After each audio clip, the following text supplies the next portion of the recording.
بسم اللہ الرحمن الرحیم۔ ایک شہزادی کی دکھ بھری کہانی۔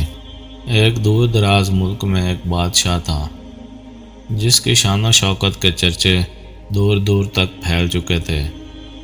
بادشاہ کا نام ناصر الدین تھا اور وہ اپنے عادلانہ فیصلوں اور جنگی مہارتوں کے لیے مشہور تھا۔ اس کے پاس ایک خوبصورت اور نیک دل بیٹی تھی جس کا نام عائشہ تھا۔ عائشہ کی خوبصورتی اور سلیقے کی تعریف سبھی کرتے، لیکن اس کی زندگی ایک دردناک موڑ پر پہنچنے والی تھی۔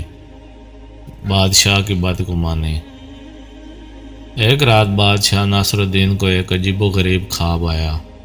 خواب میں اس نے دیکھا کہ اس کی بیٹی عائشہ، جو اب بھی جوان اور خوبصورت تھی، ایک شعلہ باندھ کر ملک کی سب چیزوں کو جلا رہی ہے۔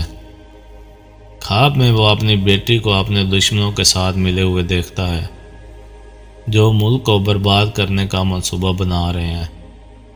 یہ خواب بادشاہ کے دل و دماغ پر اتنا گہرا اثر ڈالتا ہے کہ وہ اپنی بیٹی کے بارے میں شدید شبہات میں مبتلا ہو جاتا ہے۔ بادشاہ نے خواب کی تعبیر کے لیے اپنے درباریوں اور مذہبی مشیروں سے مشورہ کیا۔ ان میں سے بعض نے خواب کو ایک سنگین علامت قرار دیا، جبکہ بعض نے اسے صرف ایک بے معنی خواب بتایا۔ لیکن بادشاہ ناصر الدین کا دل خواب کے اثر سے کاملاً متاثر ہو چکا تھا۔ اس نے اپنے ذہن میں فیصلہ کر لیا کہ وہ اپنی بیٹی کو کسی بھی صورت میں خطرے سے بچانے کے لیے اسے موت کے گھاٹ اتارے گا۔ شہزادی عائشہ کا احساس۔ جب عائشہ کو اپنے والد کے ارادوں کا پتہ چلا تو وہ ایک لمحے کے لیے بھی اپنے والد پر یقین کرنے کو تیار نہیں تھی۔ اس نے اپنے والد سے اپنی محبت اور خلوص کا اظہار کرنے کی کوشش کی، لیکن بادشاہ نے اس کی کوئی بات سننے کو تیار نہ تھا۔ عائشہ کے دل میں ایک گہرا دکھ تھا کہ اس کے والد نے اس کے ساتھ ایسا سلوک کیا جو اس کے کردار کے بالکل برعکس تھا۔ شہزادی عائشہ نے اپنی زندگی کے آخری لمحات کو بہتر بنانے کی کوشش کی۔ اس نے اپنے والد کے لیے ایک خوبصورت ہدیہ تیار کیا۔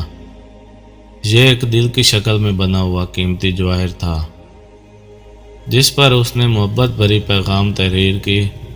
اس پیغام میں عائشہ نے اپنی سچی محبت اور وفاداری کا اظہار کیا اور درخواست کی کہ اس کے والد اس کی نیک نیتی کو سمجھ سکیں۔ شہزادی کی قربانی۔ بادشاہ نے عائشہ کی درخواست اور تحفے کو صرف ایک عارضی تاخیر کی تدبیر سمجھا اور اس کے قتل کا حکم دے دیا۔ اس کے بعد عائشہ کو قید خانے میں ڈال دیا گیا، جہاں وہ تنہائی اور دکھ کے عالم میں وقت گزار رہی تھی۔ اس کے دل کو شدید تکلیف ہو رہی تھی، لیکن وہ اپنی آخری سانس تک اپنے والد کی محبت کی امید رکھی۔ آخرکار ایک رات عائشہ کو موت کی سزا دے دی گئی۔ اس کے آخری لمحے میں وہ اپنے والد کے خواب کو حقیقت میں تبدیل کرنے کے خوف سے لرزتی رہی، لیکن وہ اپنے دل میں یہ یقین رکھتی رہی کہ اس کی محبت اور وفاداری کبھی بھی ضائع نہیں ہوگی۔ اس کے جسم کو دفن کرنے کے بعد بادشاہ نے اپنی بیٹی کے دل کی شکل کے قیمتی جوہر کو دیکھا اور اسے اپنی بیٹی کی سچی محبت کا پتہ چلا۔ بادشاہ کی توبہ۔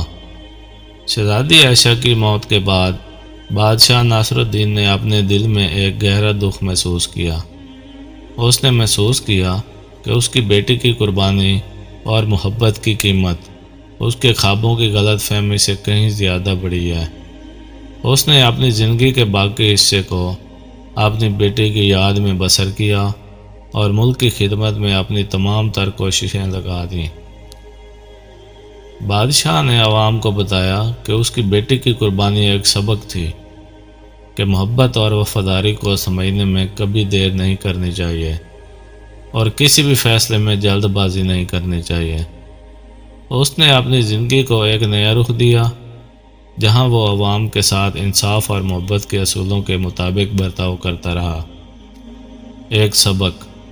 عائشہ کی کہانی ایک گہرا سبق سکھاتی ہے کہ محبت اور نیک نیتی کو کبھی نظر انداز نہیں کرنا چاہیے۔ یہ کہانی اس بات کی طرف اشارہ کرتی ہے کہ خوابوں اور قیاس آرائیوں کی بجائے حقیقت اور سچائی کو سمجھنا زیادہ ضروری ہے۔ عائشہ کی قربانی نے ایک سلطنت کے دل و دماغ کو بیدار کیا اور اسے یہ سکھایا کہ سچے دل کی محبت کبھی بھی ضائع نہیں ہوتی اور ہر ایک کو اپنی نیکی اور محبت کی قدر کرنی چاہیے۔ یہ کہانی ایک یادگار پیغام چھوڑتی ہے کہ دل کی سچائی کو کبھی کمزور نہیں سمجھنا چاہیے اور ہر انسان کے اندر محبت اور وفاداری کا احترام کرنا ضروری ہے۔ تو دوستوں، اپنا بہت سارا خیال رکھیے گا۔ ملتے ہیں اگلی ویڈیو میں، تب تک کے لیے اللہ حافظ۔